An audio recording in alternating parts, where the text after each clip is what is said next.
Morning. It's a pleasure to be here today. I'm going to answer or try to give you an answer to 3 questions. First question is, are we improving? Second question, what is it that we know about the current payment innovations impacting on care of the dying? And third question is, what should we do?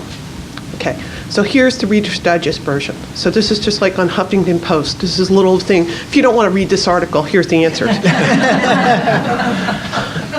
No, nothing, and it's urgent. So first of all, now if you want the little more in-depth thing within 7 minutes, are we improving?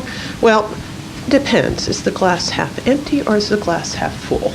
Okay, we have more hospice and less persons dying in the hospital, but more ICU, more healthcare transitions in the last 90 days of life, more late referrals, often with an ICU stay, and more people are being moved in 10-degree weather to go from an acute care hospital to a nursing home or an acute care hospital to a hospice inpatient unit only to die 12 hours later. Okay, this is the problem, and we need to really start fixing it. So let's talk about what we know about the perverse incentives within the healthcare system. The evidence to me is very clear that incentives result in poor quality care. The duals and the 3-day rule, the spending on post-acute care. I'm one of those people who is an academic, and I get locked into my office on the 6th floor, overlooking the Superman building in Providence, Rhode Island. So I get to not deal with the everyday realities of how we're going to afford our staff and team and things like that. So I get to say outrageous things. Here's one of them is the perverse incentives. We have a system that allows for different payment rates across for state Medicaid. We have different policies, and those policies impact transitions of frail older persons. And the example of quantifying these transitions, and we've called these transitions burdensome transitions, meaning you move them in the last 3 days of life, or you have multiple hospitalizations for expected complication of disease. So we took a population which were severely demented and severely functionally impaired and said, how often do these people who we know 120 days prior to death are in this state, how often do they get slammed around our healthcare system? And it varies from 2% to 40%. Now that 40% is what we've always seen is the regional variation in the Deep South, okay? I think some of this may be just poor decision making, but some of this is a system where we don't have adequate Medicaid financing, and people are just trying to piece together the best care they can. And unfortunately, one of the ways they piece together the best care they can is by cross-subsidizing care with Medicare when you have an inadequate, just really lack of care for people who are frail and older. Now, that would be not as bad if these patterns of care weren't hurting people, and they are hurting people.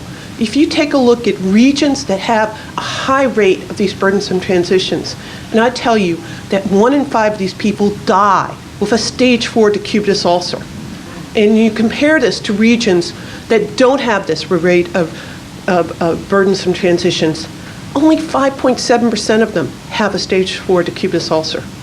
To me, this is just criminal.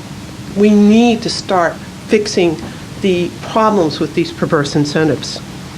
Okay, now, why do I say no? Well, I've had the chance to do mortality fallback surveys now for far too long. In 2000, we did a national mortality fallback survey, and then I was very fortunate that the National Health and Aging Trend Study actually used part of the survey questions that we used in 2000. And I'm only going to present you one result. In 2000, among those people who were in a community 30 days prior to death, 56.5% of them said the care was excellent.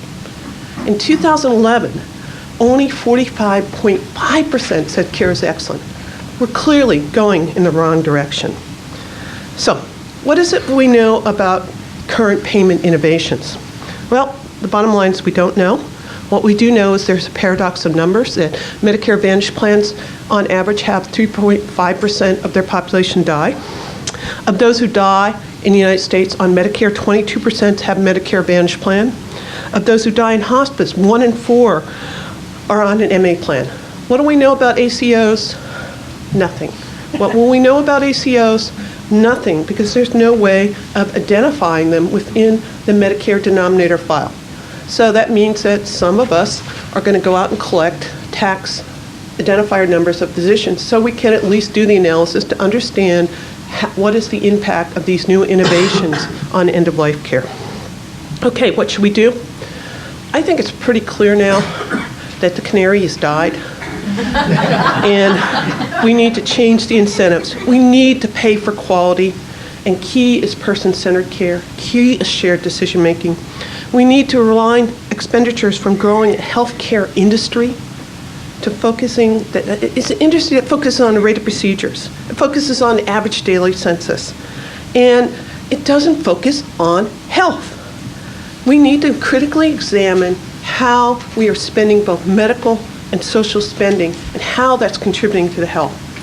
Bottom line, I'm going to steal part of Ira Byock's thunder, and I apologize deeply for it, but he will tell you more and more eloquently than I can. We need the consumers to demand better care. People need to stand up and say, I am not going to take this anymore.